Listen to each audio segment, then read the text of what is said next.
challenge weeks 21 and 22. So this is going to be a relatively short video. The two questions are about marriage or hand fasting ceremonies, and then also, do you believe in soulmates, twin flames, destined partners, that kind of thing. So when it comes to marriage and hand fasting, I have been to a couple of pagan hand fastings, which were very lovely. And of course, I've attended many a wedding and once been married myself. I'm not against marriage in any way. Certainly if people feel that that's what they need to do, or that's something that is important to them, definitely I would say go for it. Go for getting married, hand fasted, whatever it is that you want. I think that it could be an important ritual for some people because it kind of says to them and their family, like, this is the person that I intend to be with for the rest of my life, or, you know, for long term, or whatever it is for each individual.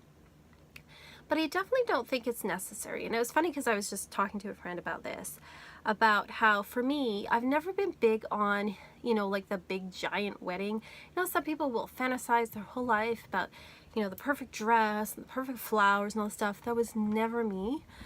In fact, if you would ask me when I was 20 if I wanted to get married, I would tell you no. I guess I never put a lot of stock in it. And I think that it's one of those things that especially like I have been married, like I said, and I was married for almost 10 years. And I do take vows very, very seriously. However, my partner did not. And he ended up, like, it's a long story, but basically, you know, he was not faithful, he was abusive, all these things. He basically broke the contract, and, you know, we ended up, you know, it didn't work out. We ended up getting divorced. So my kind of take on marriage is that if somebody is a good person and they love you and they're faithful to you and they're good to you, they're going to be that way to you whether they're married to you or not. And if they're unfaithful, or they're not nice to you, or they're a jerk or whatever, they're going to continue to be that way whether you're married to them or not.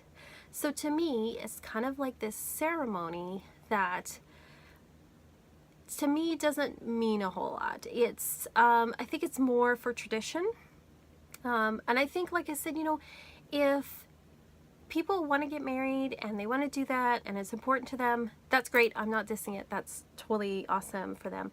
But I caution people, if you think that getting married will make your relationship better, just like some people think having a baby will save their marriage, it's not going to. It's probably going to make it worse. So, you know, obviously, if you're choosing to get married to someone, you should choose somebody who loves and cares about you and respects you. And just be prepared that not all marriages work out. Even marriages that start off really great don't always work out. So I think the whole death to us part thing, while it's a great ideal, and for some people it works, and that's wonderful, I don't think it's a realistic thing for everybody. I think that if somebody is your partner and they're your soulmate, they're going to be that way whether you're married to them or not. So I don't put a lot of stock in the whole traditional ceremony of marriage myself. As for the issue of soulmates and destined partners, I do believe in soulmates. I think, though, that some people say that you have more than one soulmate, that you have lots of potential partners. I think that not everybody who gets married to their soulmate. But that doesn't mean that their partnership isn't going to work out, or that it's not going to be a great partnership. Now, I feel like my current partner is a soulmate, and we definitely are very compatible, and I adore him and he adores me. And like I said, it doesn't matter that we're not married, because we know we're together and we know that we love each other and we want to be together for the rest of our lives. And so I don't need a ceremony to tell me that. I don't know if there's a destined partner. I think that maybe some people have set up before they're born, on the other side, certain partners to be with, even if it's for a short time.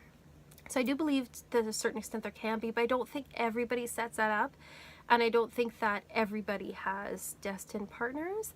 But I think there's lots of potential partners for every person, if that makes sense. And I think that no matter what partner you're with, whether it's long or short term, you always learn something about yourself and about others from them. So I think that partnerships are definitely extremely valuable, even if they don't turn out or they turn out to be bad. You still learn something, so you win in the end no matter what. So that's kind of my feelings on marriage and partnerships and ceremonies. I think partnership ceremonies can be really lovely. I like attending them. Like I said, I'm not against weddings. I do love attending them. When I was younger especially, I've been bridesmaids, I don't know how many times. I think that they can be, great, and like I said, they're not for everybody, but for some people, they're a big deal, and that's okay. So that's my feelings. Let me know, what do you think? What do you think about marriage? Do you think like, yes, you need to get married? Or are you like, no, are you on like kind of, my point of view where it's like, no, it's not that big of a deal getting married? Let me know what you think. What do you think? Let me know. Like and subscribe. See you next time.